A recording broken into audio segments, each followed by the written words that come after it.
Samson, whose name signifies sunlight, conceals a captivating narrative.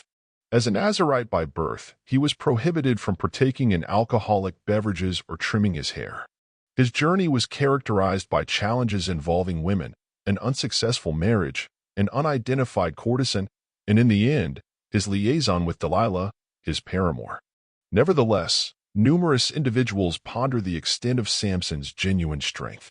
First, he killed a lion with his bare hands. This happened because he was determined to marry a Philistine woman, one of Israel's adversaries. His parents tried to dissuade him, but he insisted. While on his way to meet her, he encountered a young lion that roared in his direction. Yet, the Spirit of the Lord came upon him and gave him the strength to tear it apart as if it were a young goat. Interestingly, Samson didn't tell anyone, not even his parents, about what he had done. He met the woman, found her pleasant, and upon returning to take her as his wife, discovered the lion's body, now inhabited by a swarm of bees and honey. He scooped honey from it with his hands and ate it, without mentioning its origin to his parents. Preparations for a grand wedding feast were made in Timnah, and Samson posed a riddle to his 30 companions, promising a set of clothes to each one who could solve it, or else they would have to provide him with the same. The riddle was about what came out of the strong, referring, of course, to his encounter with the lion and the discovery of honey in its carcass. Out of the eater came something to eat, and out of the strong came something sweet. When the men couldn't guess the riddle, they persuaded Samson's wife with threats to get the answer from him. She wept before him, saying, "You must hate me. You don't really love me. You've given my people a riddle, but you haven't told me the answer." Samson responded, "I haven't even explained it to my parents, so why should I explain it to you?" She cried during the entire 7 days of the feast, and finally, on the 7th day, he revealed the answer to her because she kept insisting. She, in turn, explained the riddle to her people. Before sunset on the 7th day, the men of the city said to him, as recorded in Judges chapter 14, verses 19 to 20, "What is sweeter than honey? What is stronger than a lion?" Samson replied, "If you had not plowed with my heifer, you would not have solved my riddle." The Spirit of the Lord came powerfully upon him, and he went down to Ashkelon and struck down 30 of their men. He stripped them of everything, taking their clothes and giving them to those who had explained the riddle. In another instance, Samson caused even more havoc among the Philistines. However, after some time, during the wheat harvest, Samson visited his wife with a young goat as a reconciliation gift.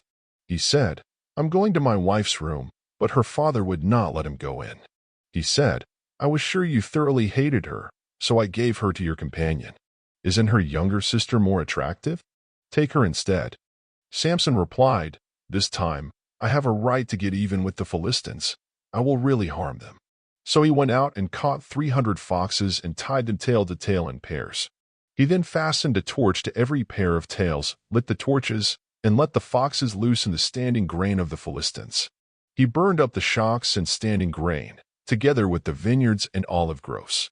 The Philistines discovered the cause of this cruel and devastating act and retaliated by burning Samson's wife and her father. Violence begets more violence, and when the Philistines marched against him, the men of Judah, out of self-preservation, agreed to tie Samson up and hand him over to the enemy. Samson agreed to this on the condition that his own people wouldn't kill him. They had become vassals, preferring to betray their own compatriots and remain loyal to their oppressors rather than unite with Samson and break free. If you've been blessed by our content and wish to continue this journey through the biblical teachings with us, please consider subscribing and ringing the notification bell.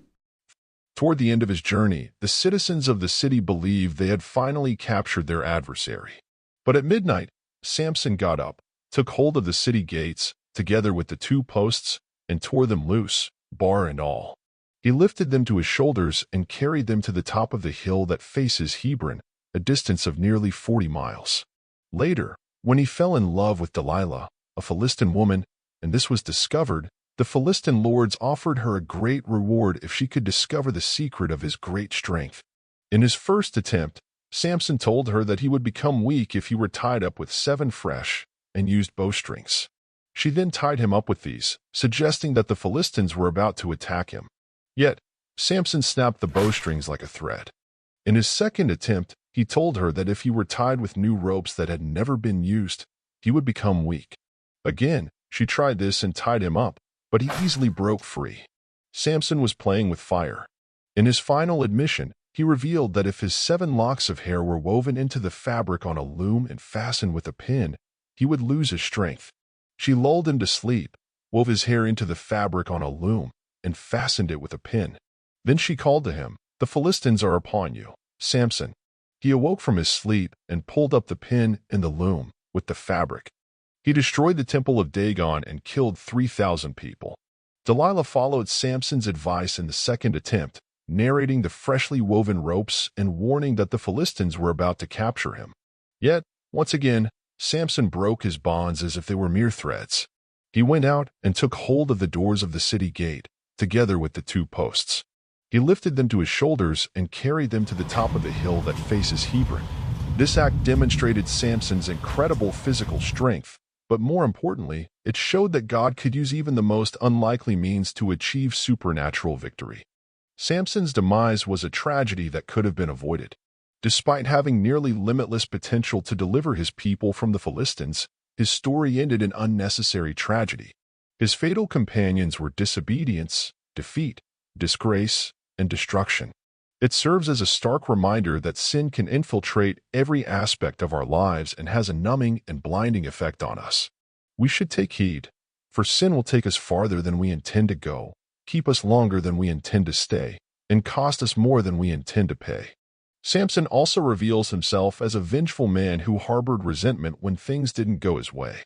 But more revealing is his declaration that he had the right to get even. This mindset is reminiscent of the Philistines and strangely mirrors today's worldview, which contradicts the teachings of Christ. Despite all of Samson's flaws, he returned to God before his demise.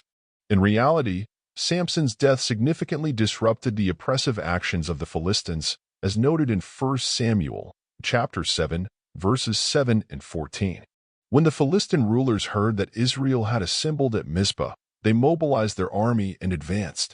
The Israelites were deeply afraid when they learned that the Philistines were approaching. They pleaded with Samuel not to stop crying out to the Lord our God for us to save us from the Philistines. So Samuel took a suckling lamb and offered it as a whole burnt offering to the Lord. He cried out to the Lord on Israel's behalf, and the Lord answered him. While Samuel was offering the sacrifice, the Philistines drew near to engage Israel in battle. But that day, the Lord thundered with loud thunder against the Philistines and threw them into such a panic that they were routed before the Israelites. The men of Israel rushed out of Mizpah and pursued the Philistines, slaughtering them along the way to a point below Beth-kar. Although Samson's life was filled with ups and downs, God saw him as a man of faith, as demonstrated by his inclusion in the Hall of Heroes of Faith. When we read the names in the Hall of Heroes of Faith, we find that none of them were perfect. Samson was the strongest man who ever lived, but his strength came from God. Most importantly, Samson allowed God to use him. In James, chapter 4, verse 8, in the Amplified Bible, it says, "Come close to God with a contrite heart, and he will come close to you. Wash your hands, you sinners, and purify your unfaithful hearts, you double-minded people." He is willing to meet us right where we are and take us where he wants us to be, if we allow it. Thank you so much for joining us in today's video. Your thoughts, questions, and reflections on today's topic are invaluable to us. Please share them in the comments below. May the Word of God continue to guide and bless your life abundantly. Until our next study, stay rooted in faith, love, and God's grace.